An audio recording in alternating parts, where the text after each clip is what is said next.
you, who is the me that needs to emerge now. It'll be a bit different from the life I have been living, the sense of identity I have been living. Might be a lot different.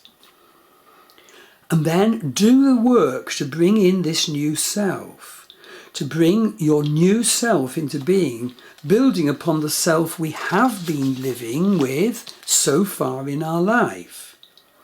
I feel really so pleased about the insights that have been coming to me in the past time period. And I'd be glad to give you an astrology reading to help and support you. I do feel that needed awareness can most definitely usefully be created by vision work. But as I've said, I'm also finding that vision work ideally needs to be perfected and brought physically into being through embodiment work. And I can support you with expert depth astrological analysis, drawing on both your Western and also the vastness of your Vedic astrology, and tell you all about how to do the vision work and how to then bring in the needed embodiment for the needed new you. Okay, turning to the Mercury issues of this eclipse. It's the second key theme of the December the 4th eclipse, Mercury. Mercury is horrifically caught up in harmful energies, as it has been for some time recently. So at this time, beware over-discussion. Worsening of social media miasma will definitely really set in. Be careful to watch your communication and mental concepts that you are embracing. Reality is at real risk of getting lost. People are at more and more risk of treating each other on the basis of labels and theories. Societies are getting polarized by ideological stances.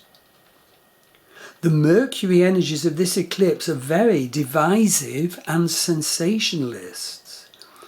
And this is the more so because all the planets are to one side of the nodal axis. As I've said, that's except for Mars, but nevertheless it is Kalsapa Yoga, the situation where all the planets are to one side of the nodal axis. Mars being just the other side does not mean that Kalsapa Yoga does not exist, because of course Mars is conjunct Ketu of the nodal axis. Kalsapa Yoga continues in the heavens from December the 5th to the 18th, and in reality, please note that Kalsapa Yoga actually persists beyond December the 18th until the 25th of April next year. In other words, all the planets are to one side of the nodal axis. And some people, of course, would say, oh, well, Kalsapa Yoga ceases to exist because the moon's gone the other side of the nodal axis for half of every month. Well, that's rubbish, because when the moon is on its own, the other side of the nodal axis, it's actually more sort of divisive and upsetting for us. It's a Kimadruma moon, an unsupported moon. So don't let the Kalsapa Yoga theorists mislead you. The Kalsapa Yoga preposterous, divisive energy will be there for people to rant from and fight from until next April the 25th. So there'll be added tension in our minds, in our societies, in what we read, until the end of April. Although I must say that experiencing these violent energies can be a gateway to your healing and empowerment. If we're finding ourselves upset by the preposterous divisive energies, delve within those to find within them the spiritual healing doorway opening.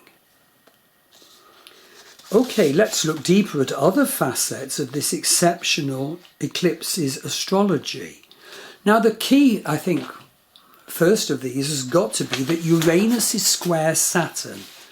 An absolutely key fact to notice is that Uranus is not only 150 degrees or inconjunct to this eclipse, Uranus is also square Saturn. This square is a vastly influential aspect.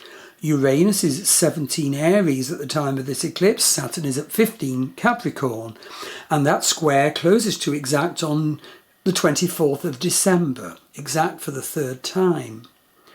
Now, Uranus square Saturn is a case of revolution smashing itself against Saturnian blocks and structures.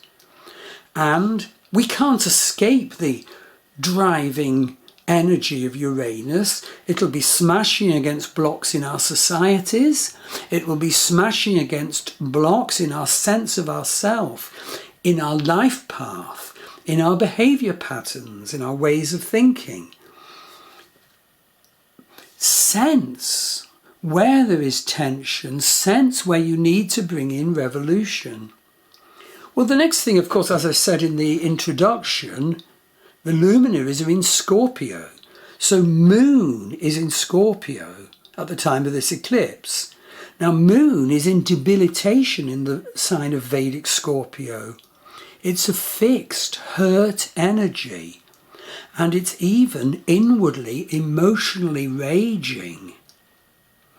But if we can positively work on the hurt we're feeling, that can give us potential for deep occult insights, healing us insights. And of course it's a new moon, so Sun is also in Scorpio. What's the energy of Sun in Scorpio?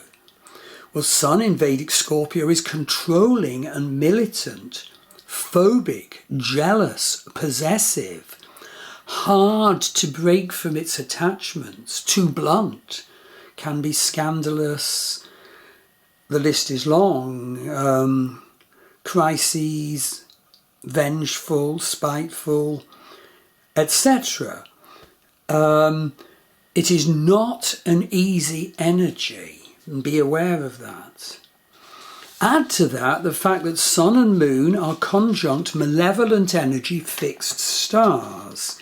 So fixed star Alwide is within an orb of only 8 minutes of 1 degree from this eclipse new moon. And the hugely powerful fixed star Antares is 2 degrees from this new moon. Now, both Alwide and Antares fixed stars have belligerent, aggressive Martian energy adding to the mix.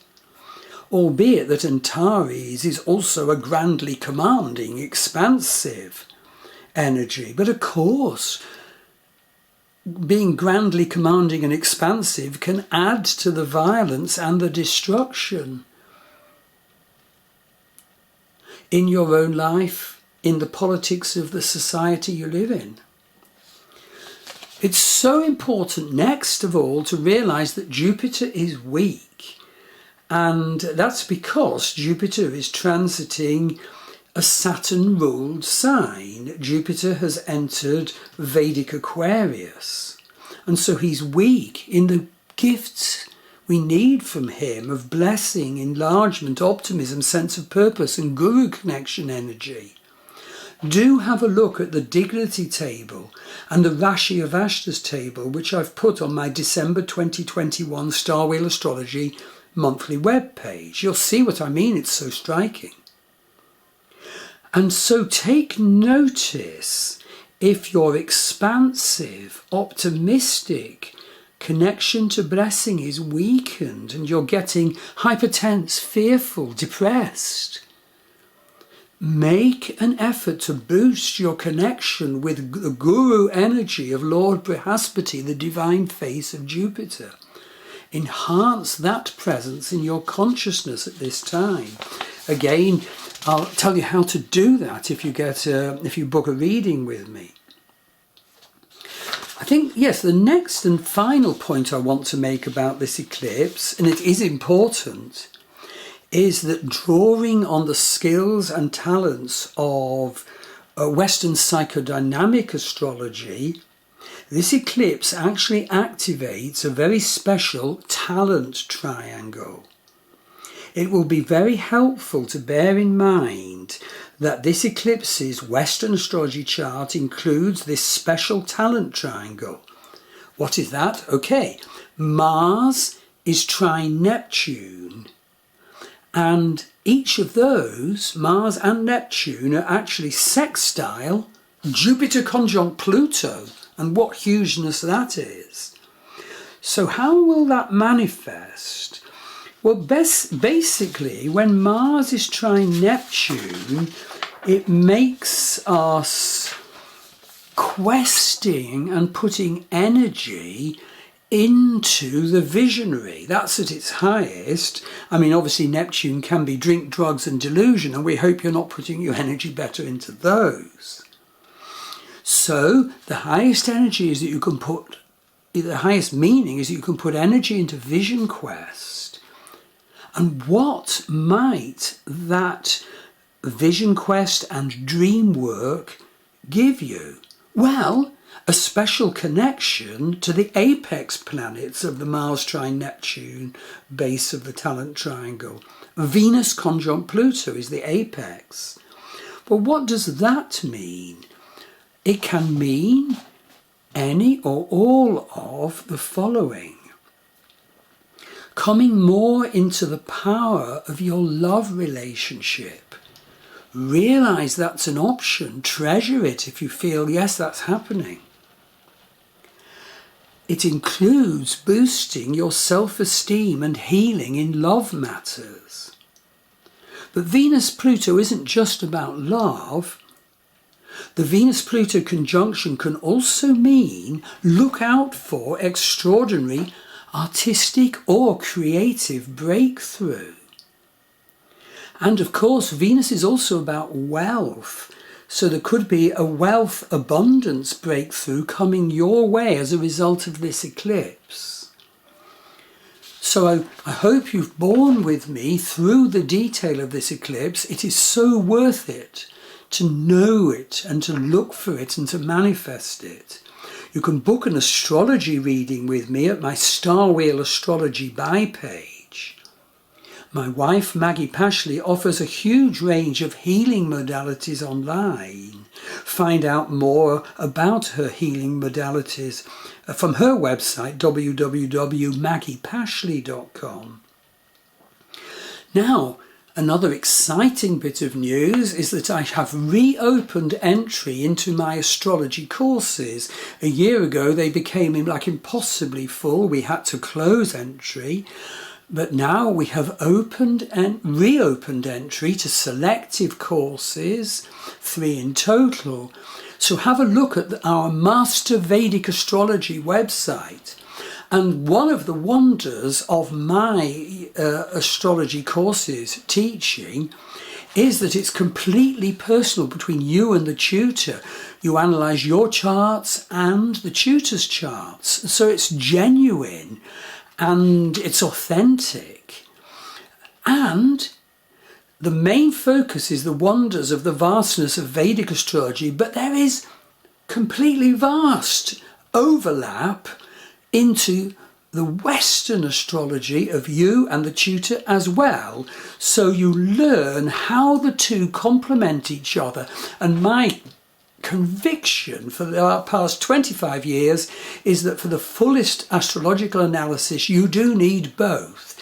You need the vastness of Vedic astrology, which is linked to your incarnational life purpose and destiny statement. You need also the psychological awareness of Western psychodynamic astrology coupled with Western evolutionary astrology. So if you want to enroll for one of my courses at this time, they are now wonderfully open again. Okay, so that completes my extensive analysis of the 4th of December 2021 new moon eclipse. And I hope it's been super helpful. I'd love to see you, to give you a reading, or to start, if you want to enroll with me or one of the other tutors on our Master Vedic Astrology website. Thank you.